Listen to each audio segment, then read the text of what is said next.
خوف علیہم ولا هم يحزنون صدق اللہ مولانا العظیم وبلغنا رسوله النبی الکریم الامین الصلاة والسلام علیک یا رسول اللہ وعلی آلک واصحابک یا حبیب اللہ۔ بلند آواز سے پڑھیں الصلاۃ والسلام علیک یا رسول اللہ وعلی آلک واصحابک یا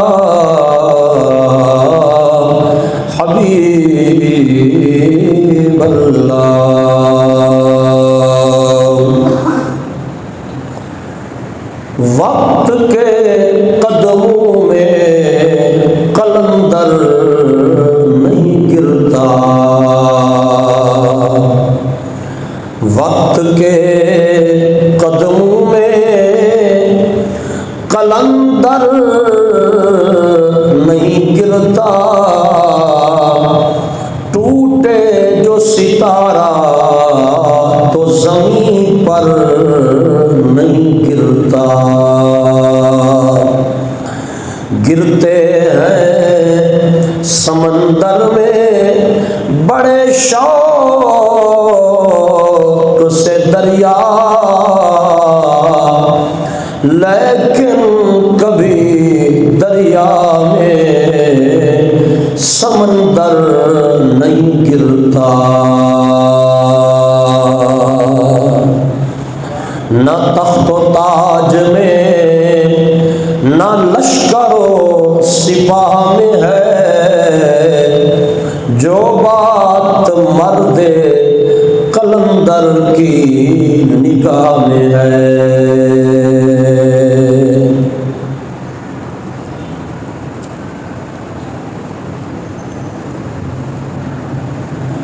انتہائی واجب القدر ذی وقار معزز و محتشم جملہ حاضرین و ناظرین و سامعین، برادران اسلام، آج کا جمعۃ المبارک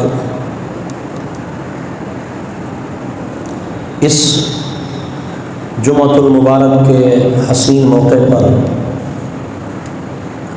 میں جس ہستی کا ذکر خیر آپ کی خدمت میں پیش کرنے جا رہا ہوں،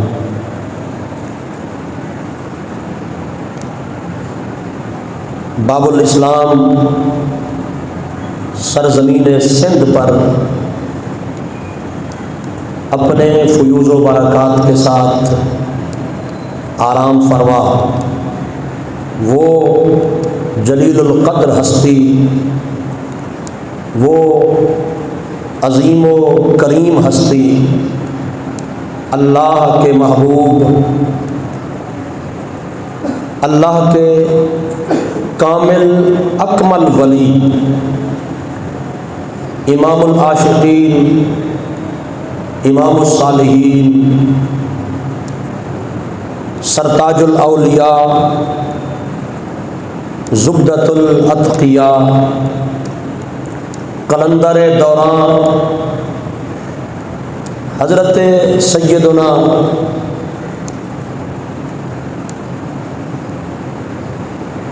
سید محمد عثمان مروندی المعروف حضرت لال شہباز قلندر رحمۃ اللہ تعالی علیہ، آپ کا ذکر خیر آپ کی خدمت میں پیش کر رہا ہوں۔ اس امید کے ساتھ، اس دعا کے ساتھ کہ مالک لم یزل اپنے اس پیارے محبوب بندے کے ذکر خیر کی برکت سے ہماری دنیا اور آخرت روشن فرمائے گا اور ہمارے دلوں کی کھیتی کو سیراب فرمائے گا۔ صالحین کا ذکر کرنا عبادت ہے، اللہ کے ولیوں کا ذکر کرنا ایمان کو تازگی دیتا ہے، دلوں کو جلا بخشتا ہے۔ اس لیے ہم اللہ والوں کا ذکر کرتے ہیں کہ شاید ان کے ذکر کی برکت سے ہماری زندگی بھی ان کے نقش قدم پہ چلنے والی بن جائے۔ اللہ کریم ان جیسا سوز و سرور، ذوق اور شوق بندگی کا، اپنی معرفت کا ہمیں بھی عطا فرما دے۔ تو عزیزان گرامی قدر، عرض خدمت یہ ہے کہ گرد و غبار جب اڑتا ہے تو اس گرد و غبار میں جس طرح درختوں کے پتوں کا رنگ اڑ جاتا ہے، سبزے کا رنگ بھی کچھ سے کچھ ہو جاتا ہے، اور کئی چیزیں اس گرد و غبار میں گم ہو جاتی ہیں، اور کئی چیزیں جب گرد و غبار پڑتا ہے تو اپنی اصل حیات، اصل صورت کو کھو دیتی ہیں۔ اسی طرح تاریخ پر بھی گرد و غبار پڑتا ہے، اور جب تاریخ پر گرد و غبار پڑتا ہے تو بعض شخصیتیں اس تاریخ کے گرد و غبار میں گم ہو جاتی ہیں، اور بعض شخصیتیں کچھ سے کچھ ہو جاتی ہیں۔ میں آج اس جمعۃ المبارک کے حسین موقع پر آپ احباب سے یہ ذکر خیر خاص طور پر کر رہا ہوں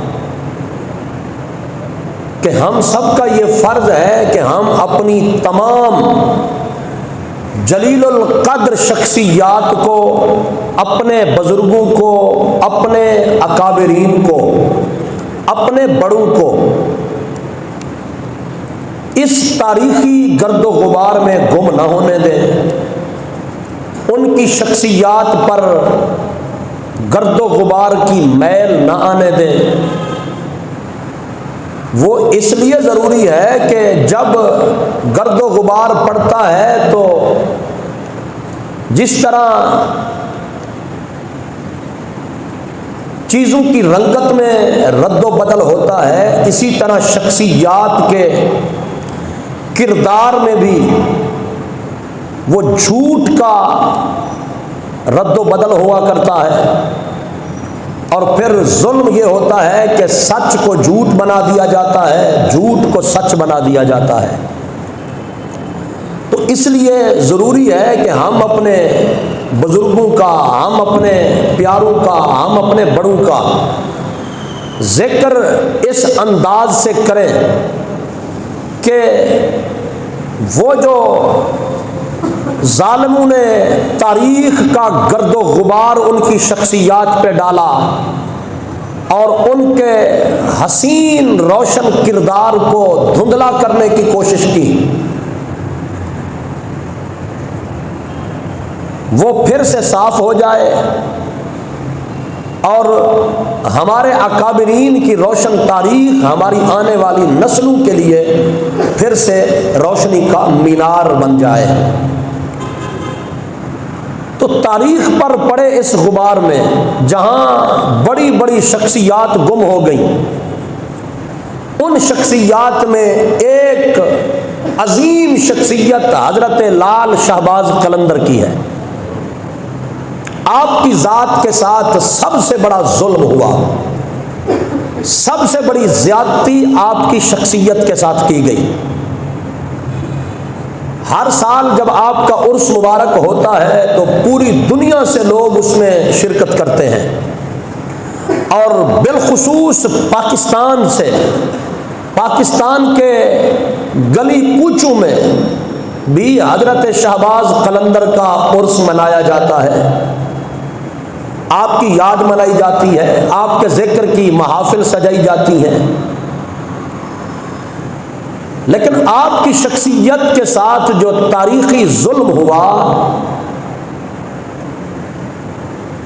اور جو گرد و غبار کا پردہ ڈالا گیا، آپ کے روشن اور عظیم کردار کو دھندلا کر کے پیش کیا گیا، میں آج آپ کے سامنے آپ کی سوانح حیات، آپ کی زندگی مبارک کے چند گوشے اس انداز سے پیش کرنے کی کوشش کروں گا کہ تاکہ آپ کے سامنے یہ واضح ہو جائے کہ وہ حضرت لال شہباز قلندر جس کو آج یہ ٹل کھڑکانے والے، یہ گھنگرو اور پائلے پاؤں میں ڈال کر اور گوٹے مٹکے گلوں میں ڈال کر اور گھنٹیاں بجا بجا کے جس شہباز قلندر کو بیان کیا جاتا ہے، یہ تو ظلم ہے آپ کی ذات کے ساتھ۔ حضرت شہباز قلندر کی ذات کیا تھی اور کیا بنا دیا گیا، آپ کا کردار کیسا تھا، کیسا بنا دیا گیا، آپ کو اللہ تعالیٰ نے کیا بلند رتبے عطا فرمائے تھے، اور ان ظالموں بد عقیدہ درندوں نے آپ کے عظمت کو کس طرح دھندلا کیا۔ تو میں آپ کے سامنے آج آپ کی اصل جو شخصیت ہے اس کو بیان کرنے کی کوشش کروں گا۔ ظاہر ہے مکمل نہیں بیان کر سکوں گا، اس لیے کہ آپ کا ذکر بہت وسیع ہے، اللہ والوں کا ذکر اتنا وسیع ہے کہ ہماری زبانیں قاصر ہیں اس کو پایہ تکمیل تک پہنچانے میں۔ لیکن میں وہ چند گوشے اور چند حقائق آپ کے سامنے ضرور رکھوں گا جس سے آپ کو پتہ چلے گا کہ اصل میں حضرت شہباز قلندر کون تھے، اور یہ بھی بتاؤں گا کہ آپ کہاں پیدا ہوئے، کب پیدا ہوئے، اور پھر 7 شریف میں کس طرح پہنچے، آپ کا آبائی علاقہ کون سا ہے، تو یہ ساری چیزیں آپ کے سامنے رکھوں گا۔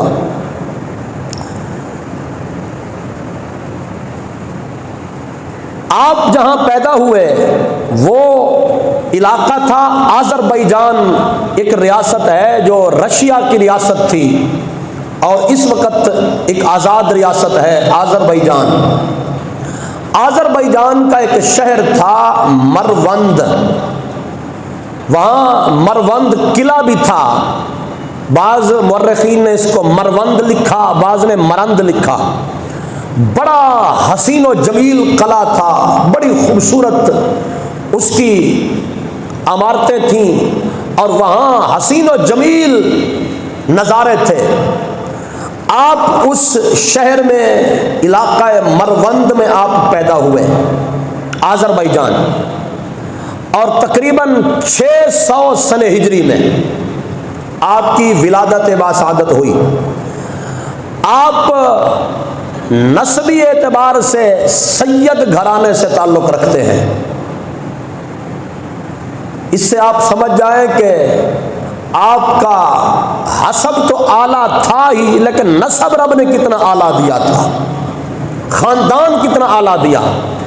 حضرت سیدنا امام جعفر صادق رضی اللہ تعالی عنہ، آپ کے ایک بیٹے تھے جناب سید محمد اسماعیل، ان کی اولاد میں سے ہیں حضرت خواجہ محمد عثمان مروندی، حضرت شہباز قلندر۔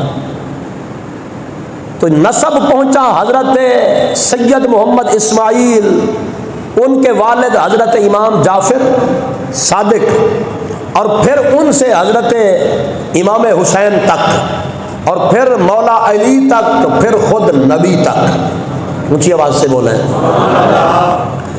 آپ کے والد گرامی کا نام سید محمد کبیر الدین، یاد رہے گا، بھولیں گے تو نہیں؟ سید محمد، اونچا بولیے، کبیر الدین۔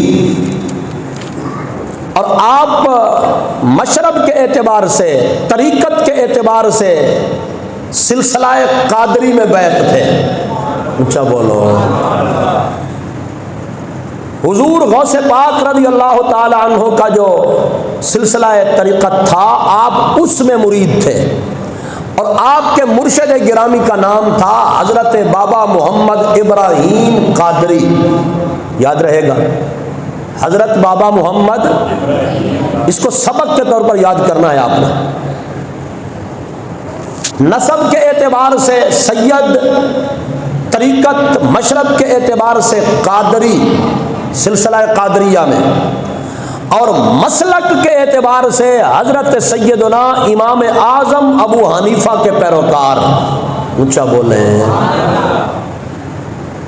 حنفی تھے۔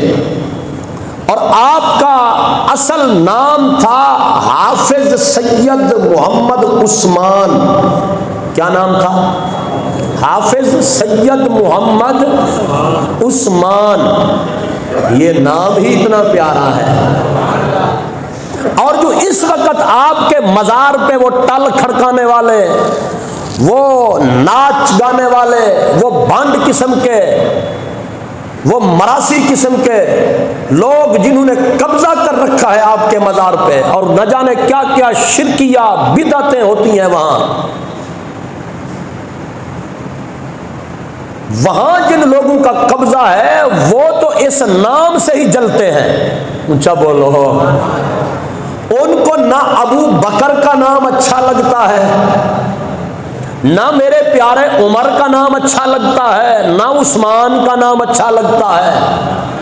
وہ تو 4 یاروں کے ہی خلاف ہیں، وہ تو پہلے 3 خلفاء کے منکر ہیں، وہ صدیق اکبر کو گالیاں دینے والے، وہ حضرت عمر کو بکنے والے، وہ حضرت عثمان غنی کو سب و شتم کرنے والے۔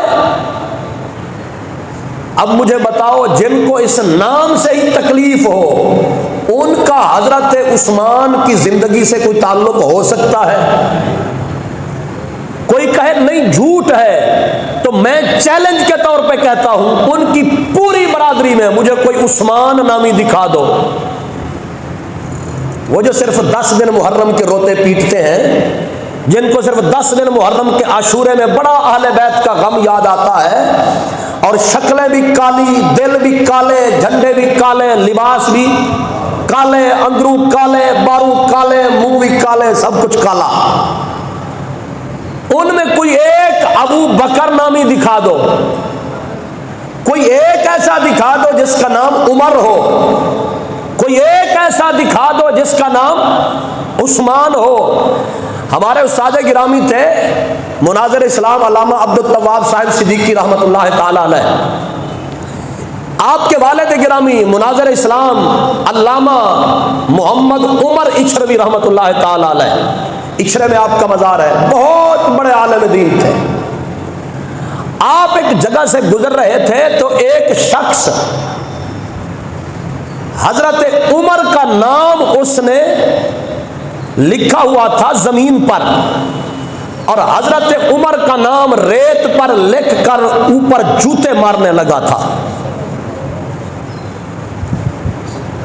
حضرت مناظر اسلام گزر رہے تھے، دیکھا کہ وہ بدبخت اتنی بڑی گستاخی کر رہا ہے کہ عمر کے نام کو جوتے مار رہا ہے۔ یوں اس نے جوتا اٹھایا، مارنے لگا، آپ نے ہاتھ پکڑ لیا، فرمایا وہ بدبختہ رک جا، کیوں مار رہا ہے؟ کہنے لگا کہ یہ ہمیں اچھا نہیں لگتا، اچھا نہیں لگتا۔ مجھے بھی ایک کہتا تھا ہم جب روضہ رسول پہ جاتے ہیں نا تو ہم اس طرف نہیں رخ کرتے جس طرف عمر سویا ہوا ہے۔ میں نے کہا میرے نبی نے سچ فرمایا تھا، جہاں عمر ہوتا ہے وہاں شیطان نہیں ہوتا۔ اونچا بولو۔ تو نہیں ڈرنا چاہیے، کوئی ہوئے گا تو مینوں کچھ ہوئے گا، میں اپنی ذمہ داری سے گل کردا پیا، ہاں بے خوف ہو کے بیٹھو۔ میرے نبی نے فرمایا تھا میرے عمر کو آتا دیکھ کر شیطان بھی رستہ بدل لیتا ہے، تو شیطان کو عمر اچھا بولو نہیں لگتا، تو وہ حضرت عمر کے نام کو لگا جوتا مارنے، تو مناظر اسلام علامہ عمر اچھلوی صاحب نے ہاتھ پکڑ لیا اور پکڑ کر کہا اوے ظالمہ یہ کیا کر رہا ہے؟ کہنے لگا عمر کو مار رہا ہوں۔ آپ نے فرمایا رک جا، پہلے عمر سے علی کی عین تو ہٹا، عمر، اور فرمایا پہلے مولا علی کی عین مٹا پھر مارنا۔ اب کہنے لگا ہاں یہ تو میرے پیر علی کی عین کو جوتا لگ رہا ہے، اس نے جلدی سے عین کو مٹا دیا۔ اب عمر سے عین گئی مٹ، تو پیچھے کیا بچ گیا؟ مر۔ تو حضرت مناظر اسلام نے فرمایا ہون مر، سمجھ آ گئی تو آپ نے فرمایا ہون مر۔ تو وہ تو اتنے بدبخت ہیں کہ ان کو میرے نبی کے یاروں کا نام بھی اچھا، جبکہ ہمارا عقیدہ یہ ہے کہ چارے یار نبی دے، چارے یار نبی دے ہیں گوہر، تے نہیں کوئی نہ چاراں ورگا، نہ کوئی ہویا وے نہ کوئی ہو سی، انہ جان نثارا ورگا، نہ اس دھرتی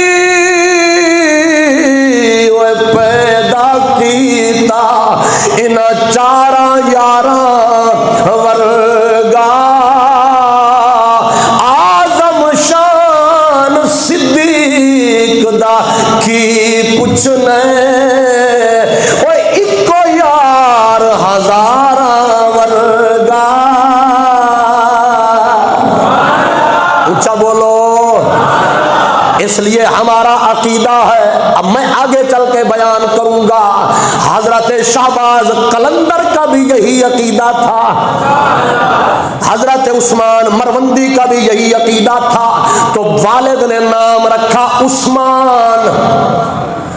اب پیدا ہوئے، قرآن پڑھنا شروع کیا، جب 7 سال کی عمر مبارک پوری ہوئی، قرآن مکمل یاد ہو چکا تھا، اچھا بولو۔ 7 سال کی عمر میں حضرت شہباز قلندر قرآن کے پورے حافظ بن چکے تھے، قرآن کے قاری بن چکے تھے، اور قرآن سے ذوق اتنا تھا، قرآن سے شوق اتنا تھا کہ جب اللہ نے وہ مقام عطا فرمایا، رب نے ولایت عطا فرمائی، رب نے رتبے عطا فرمائے، حضرت شہباز قلندر کی زندگی کا دستور تھا، آپ 7 شریف میں جہاں آپ کا مزار ہے، جہاں آپ نے ڈیرا لگا رکھا ہے، آرام فرما رہے ہیں، آپ یہاں پہ جب رات کا وقت ہوتا تھا، حضرت شہباز قلندر مصلی اٹھاتے تھے، رات کی تنہائی میں مصلی بچھاتے تھے، اور 2 رکعت نماز نفل ادا فرماتے تھے، لیکن رکعتیں ہوتی تھی 2، پر جب پہلی رکعت شروع کرتے الحمدللہ رب العالمین، قرآن کی پہلی سورت کو شروع فرماتے تھے، پہلی رکعت میں ہی قل اعوذ برب الناس، اچھا بولو، ایک رکعت میں سارا قرآن۔ یہ ہے حضرت عثمان، نام کی ایسی شان، یہ نام کی تاثیر تھی، کیونکہ حضرت عثمان میرے نبی کا داماد، آپ کا بھی لقب تھا جامع القرآن۔ قرآن پہلے بکھرا ہوا تھا، مختلف جگہوں پہ مختلف مقامات پہ لکھا ہوا تھا، کسی کے پاس کچھ صحیفہ، کسی کے پاس کچھ آیتیں، کسی کے پاس کچھ آیتیں۔ حضرت عثمان غنی کا دور آیا، آپ نے سارے قرآن کو جمع فرمایا، اسی لیے آپ کا لقب ہے عثمان جامع القرآن، جامع القرآن۔ ان ظالموں کو ضد اسی لیے ہے، یہ تو قرآن کو بھی پورا نہیں مانتے، یہ کہتے ہیں معاذ اللہ قرآن ادھورا ہے، قرآن کے کچھ سپارے حضرت عثمان کی بکری کھا گئی تھی، یہ ان کا عقیدہ ہے جو قرآن کو پورا نہ مانے۔ مجھے بتاؤ میں انہیں مومن کیسے کہوں؟ تو قرآن کو جمع کرنے والے حضرت عثمان، اور میرے نبی کے صحابی حضرت عثمان غنی کا یہ دستور تھا، آپ کا دور خلافت تھا، اس سے پہلے بھی قرآن سے اتنا ذوق تھا، قرآن سے اتنا شوق تھا، اتنا عشق تھا قرآن سے، رات ہوتی حرم شریف میں آ جاتے، مقام ابراہیم کے پاس مصلی بچھاتے، مقام ابراہیم کے پاس مصلی بچھا کے کھڑے ہو کے ایک ایک رکعت میں سارا قرآن پڑھ دیتے۔ تو حضرت عثمان غنی کے نام پہ نام آیا عثمان، تو عظمت یہ ملی، ایک رکعت میں سارا قرآن پڑھ دیتے، قرآن کا ختم کر دیتے۔ اب یہ قرآن سے اتنا پیار کیوں تھا؟ کیونکہ آپ جانتے تھے حضرت علامہ اقبال کی زبان میں کہ کتاب زندہ قرآن حکیم، حکمت اولا یزالستو قدیم۔ حضرت علامہ اقبال قلندر لاہوری نے کہا لوگوں اگر زندگی چاہتے ہو تو قرآن کو سینے میں بساؤ، اور قرآن تمہیں زندگی بخشے گا، قرآن تمہیں حیات بخشے گا، قرآن حیات جاوداں بخشے گا۔ اور کہا قرآن کی حکمتیں، قرآن کی فیصلے وہ ہیں جن کو قیامت تک کبھی زوال نہیں آئے گا۔ سارے دنیا کے نظام فیل ہو جائیں گے، میرے محمد کے قرآن کا نظام باقی رہے گا۔ اونچا بولو، یہ تمہاری جمہوریت، یہ صدارتی نظام، یہ فلاں یہ فلاں یہ فلاں ڈکٹیٹرشپ، یہ سب نظام فیل ہو جائیں گے، مگر میرے نبی کے قرآن کا نظام قائم رہے گا، دائم رہے گا، ہمیشہ رہے گا۔ اسی لیے حضرت شہباز قلندر نے قرآن سے دل لگایا تھا، قرآن سے ذوق لگایا تھا۔ آپ قرآن کو اتنے ذوق سے پڑھا کرتے تھے، اتنے شوق سے پڑھا کرتے تھے، جب رات کا وقت ہوتا آپ قرآن کی تلاوت کرتے تھے، آسمانوں پہ اڑنے والے پرندے بھی خاموش رک جایا کرتے تھے، اتنے درد سے قرآن پڑھا کرتے تھے۔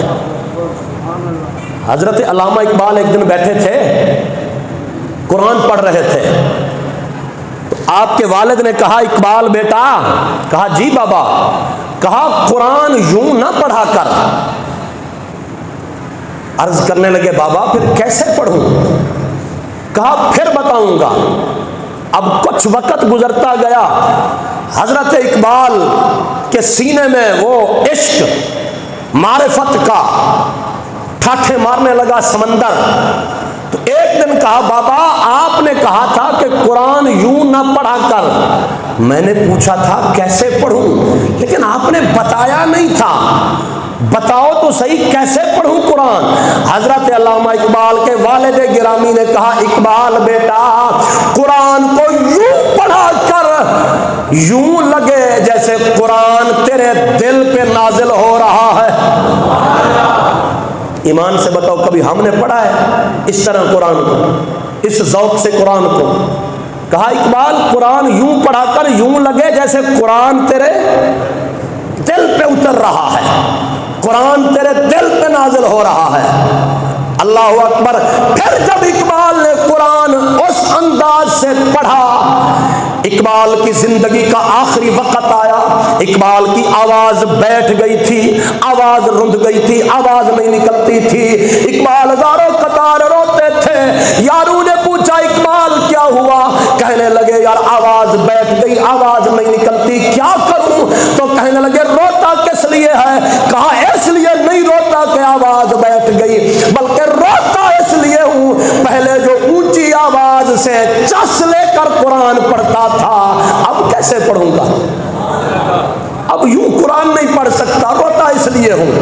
تو حضرت شہباز قلندر قرآن پڑھتے تھے، عشق میں ڈوب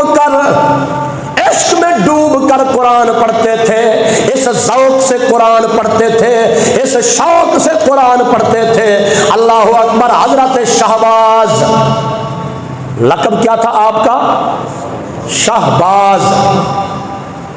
یہ شہباز کیوں کہتے ہیں آپ کو؟ اس لیے کہ شہباز کی کچھ خصوصیتیں ہیں، کچھ خاصیتیں ہوتی ہیں۔ شہباز بھوکا مر جائے گا، زمین پہ نہیں اترے گا۔ شہباز کی یہ شان ہوتی ہے، شہباز بھوکا مر جائے گا، کسی کا مرا ہوا شکار نہیں کھائے گا، اپنا شکار خود کرے گا، کسی کا شکار نہیں کھائے گا۔ شہباز کی یہ شان ہوتی ہے، شہباز کبھی مردار پہ نہیں بیٹھے گا، کبھی حرام پہ نہیں بیٹھے گا، وہ اپنے لیے حلال کو ڈھونڈے گا، اپنے لیے حلال کو تلاش کرے گا۔ تو حضرت سید محمد عثمان مروندی رحمت اللہ تعالی علیہ آپ کو شہباز اس لیے کہتے ہیں، آپ نے سب سے پہلے قرآن پڑھا، قرآن پڑھنے کے بعد آپ نے علم قرآن کو حاصل کیا، اور وہ عالم دین بننے کے لیے جتنے علوم درکار تھے آپ نے علم صرف، علم نحو، علم فقہ، علم کلام، علم تفسیر، علم حدیث، آپ نے تمام علوم پڑھے، اپنے دور کے سب سے بڑے عالم۔ ہن ایمان نال دسو یہ ٹل کھڑکانے والوں کا شہباز سچا ہے یا جو میں بتا رہا ہوں؟ پورے عالم بنے، تمام علوم پڑھے، قرآن کے بہترین قاری، بہترین عالم تھے اپنے زمانے کے۔ اب علم حاصل کر لیا تو علم حاصل کرنے کے بعد نا معرفت کی تلاش میں نکل پڑے، معرفت کی تلاش میں، کیونکہ خالی علم بھی فائدہ، بولو، علم بہت اچھی چیز ہے، علم نور ہے، لیکن کبھی کبھی خالی علم والے بھٹک جاتے ہیں، راہ گم ہو جاتے ہیں، ایسے بھٹکتے ہیں کہ کوئی ہاتھ پکڑ کے سیدھے رستے پہ لانے والا بھی نہیں ہوتا۔ ابلیس کے بارے میں کیا خیال ہے؟ اس کے پاس تھوڑا علم تھا، کہتے ہیں یہ فرشتوں کا استاد اتنا بڑا عالم تھا، لیکن بیچارے کو عشق کا قطرہ نہیں ملا تھا، عشق کا ذرہ نہیں ملا تھا، اس مالک کی معرفت کا وہ جام کا قطرہ نہیں ملا تھا۔ ظالم مارا گیا، گستاخ بن کر، بے ادب بن کر مارا گیا۔ اس لیے کہتے ہیں علم ضروری ہے، لیکن جاگ بنا دودھ جم دینا ہی، جاگ بنا دودھ جم دینا ہی، تے بھاویں لال ہوون کڑ کڑ کے۔ کبھی دیکھا ہے وہ کوئی گجر بھرا بیٹھا ہے، جاگ کے بنا بھی دودھ دہی بنتا ہے؟ نہیں نا۔ تو علم دودھ ہے، نور ہے، اور معرفت عشق ہے، اس کی جاگ۔ عشق کیا ہے؟ جب تک اس دودھ میں جاگ نہ لگے تو دودھ دہی بنتا، پھر مکھن بنتا نہیں۔ اللہ اکبر۔ اب آپ نے علم تو پڑھ لیا، اب معرفت کی تلاش میں نکلے۔ تو اللہ کے کامل ولی تھے، نام تھا حضرت بابا محمد ابراہیم قادری۔ جب ان کے آستانے پہ پہنچے، نگاہ کو اٹھایا، بس فیض جھلکتا ہوا پایا، وہیں پہ گھٹنے رکھ دیے۔ کہا حضور خالی نہیں جاؤں گا، میری جھولی بھر دیں تب جاؤں گا۔ تو حضرت بابا محمد ابراہیم قادری کے مرید بنے۔ اچھا، اب وہاں آذربائیجان سے سیر و سیاحت کا سفر، چلتے چلتے آ کر پہنچے ملتان۔ کہاں؟ مدینۃ الاولیاء، ملتان شریف میں۔ یہاں حضرت بہاول حق زکریا ملتانی رحمت اللہ تعالی علیہ،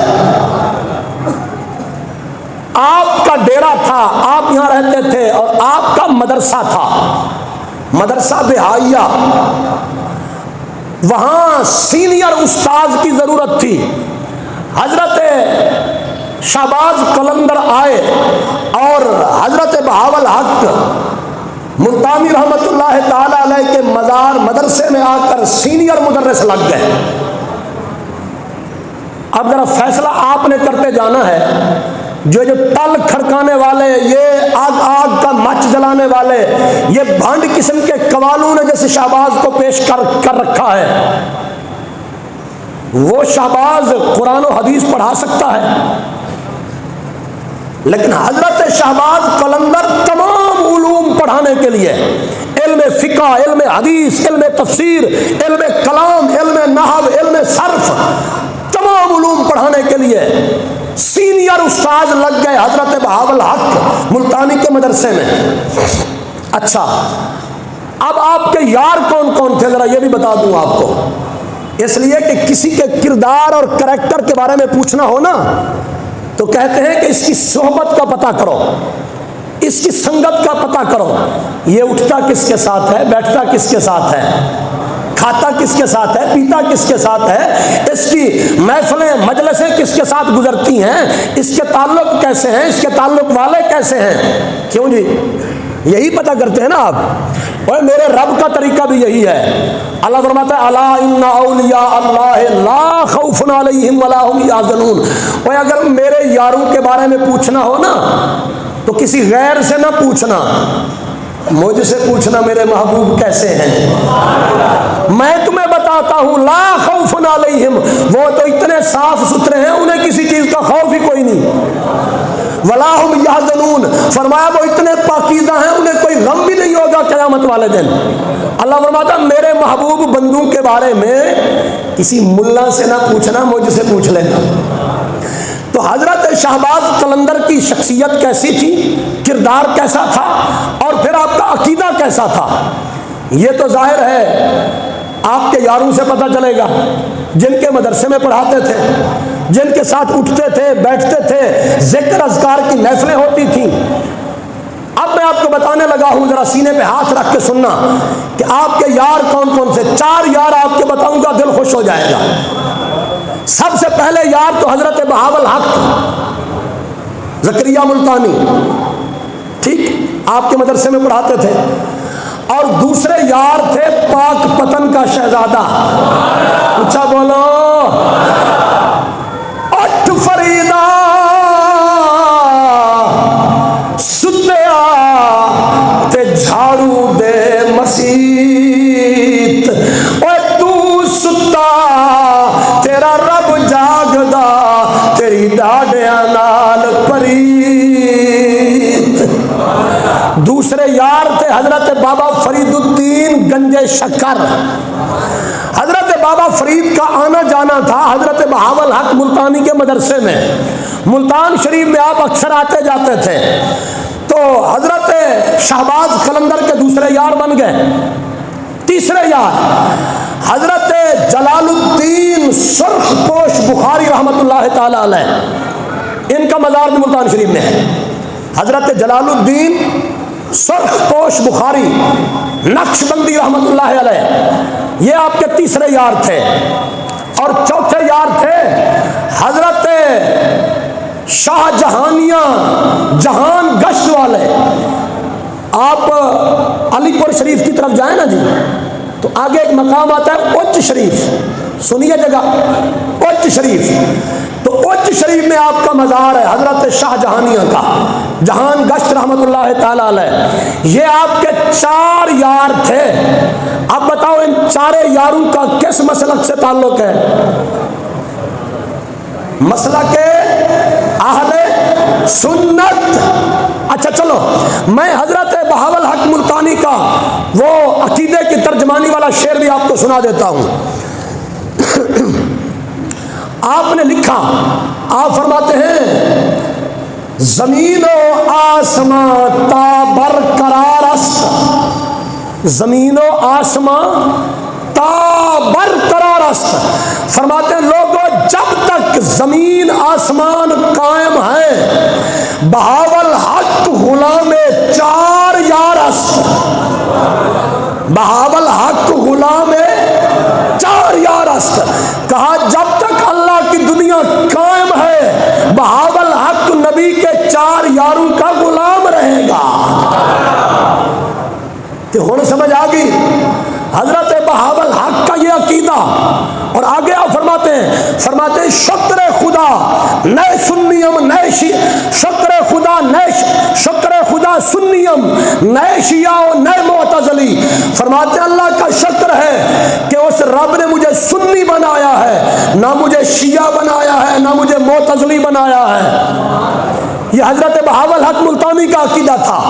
اور ان کے مدرسے میں پڑھاتے تھے حضرت شہباز قلندر، اور یہ یار تھے ان کے. اب ایمان سے بتاؤ، یہ جو اس وقت آپ کے مزار میں بےہودگی ہوتی ہے اور وہاں آگ کے مچ جلائے جاتے ہیں، آگ کا طواف کیا جاتا ہے، اور کڑے ہاتھوں میں ڈال کر جناب وہ گھنگرو پہ پاؤں میں ڈال کر وہ ناچ گانا، وہ تماش بینی، اس کا تعلق حضرت شہباز کی زندگی سے ہے؟ میں نے شروع میں کہا کہ تاریخ کے گرد و غبار نے سب سے زیادہ ظلم حضرت شہباز قلندر کی ذات کے ساتھ کیا. میں یہاں ایک پروگرام پہ جا رہا تھا گاڑی میں، ملتان روڈ پہ، جی ٹی روڈ جو ملتان کا ہے. ہم وہاں رستے میں ایک جگہ پہ رکے چائے پینے کے لیے، تو وہاں ایک بہت بڑا پوسٹر لگا ہوا تھا شام قلندر کا. بہت بڑا پوسٹر تھا شام قلندر. میں نے اوپر نام پڑھا تو میں نے کہا لگتا ہے نیچے بہت ساری بڑی بڑی علماء علم والی شخصیات یہاں تشریف لا رہی ہوں گی کہ حضرت شہباز قلندر کے نام کی شام منائی جا رہی ہے. لیکن افسوس کا عالم یہ ہے، آپ سنیں گے تو دل خون کے آنسو روئے گا. اوپر نام تھا شام قلندر، نیچے لکھا تھا تقریباً 30-40 تصویریں تھیں، اور ٹوٹل داڑھی منڈے فاسق فاجر بھانڈ قسم کے قوال. اور سب سے بڑی تصویر تھی اس کے نیچے لکھا ہوا تھا خصوصی آمد نصیب و لال.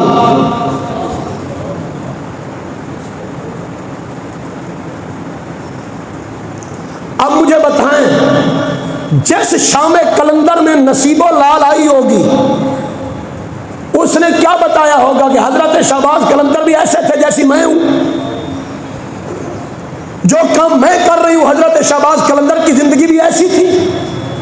تو یہ ظلم ہے کہ نہیں آپ کے ساتھ؟ ایک کنجری شام قلندر مناوے اور وہاں کنجر بھنڈ قسم کے لوگ میرے حضرت شہباز قلندر کے کردار کو داغدار کریں، اور وہاں آپ کے مزار پہ جو کچھ ہوتا ہے اللہ کی عزت کی قسم ہے اس کا مسئلہ کہ اہل سنت سے یا حضرت شہباز قلندر کی زندگی سے کوئی تعلق نہیں ہے.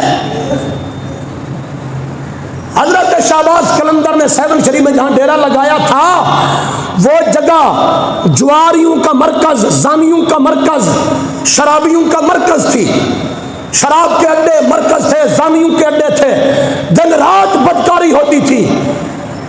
آپ نے وہاں مصلی بچھایا اور ایک پہاڑ کے ٹیلے پہ چڑھ کے آپ نے اذان کی آواز دی. حضرت اقبال کہتے ہیں اگرچہ بوتے ہیں جماعت کی آستینوں میں مجھے ہے حکم اذان لا الہ الا اللہ. تو وہ زانی، شرابی، جواری، انہوں نے بہت کوشش کی حضرت شہباز قلندر کو وہاں سے اٹھانے کی.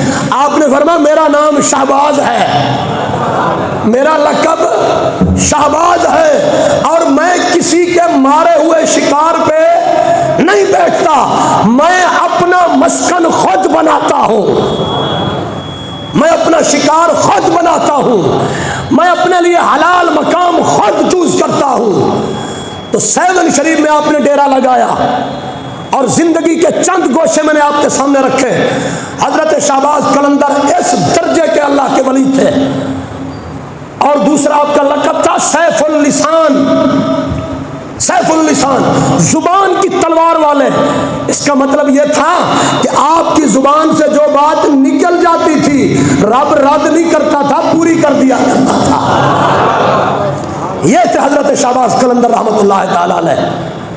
میرے نوجوان بھائیوں، یہ ہاتھ جوڑے بیٹھا ہوں تمہارے آگے، آپ بھی وہ کڑے ڈال کر، لال سوٹ پہن کر، ہیں جی وہ دھاگے باندھ کے، وہ جی ہم شہباز قلندر کے عرص سے مزار سے جناب دھاگا باندھ کے لائے ہیں، خدا کا واسطہ ہے یہ کوئی کام میرے شہباز قلندر نے نہیں کیا۔ آج کیوں کرتے ہو؟ کیوں سنیت کو بدنام کرتے ہو؟ حضرت شہباز قلندر قرآن کے عالم تھے، قرآن کے قاری تھے۔ اگر ان کی زندگی کو اپنانا ہے تو پھر قرآن کو سینوں میں بساؤ، تب میں مانوں کہ تم واقعی حضرت شہباز قلندر سے محبت کرتے ہو، ورنہ ان کالے لوگوں کے ساتھ مل کر مسئلہ کے اہل سنت کو بدنام نہ کرو، اور حضرت شہباز قلندر کی ذات کے ساتھ ظلم نہ کرو۔ اللہ کریم ہمیں ہدایت نصیب فرمائے۔ وآخر دعوانا الحمدللہ۔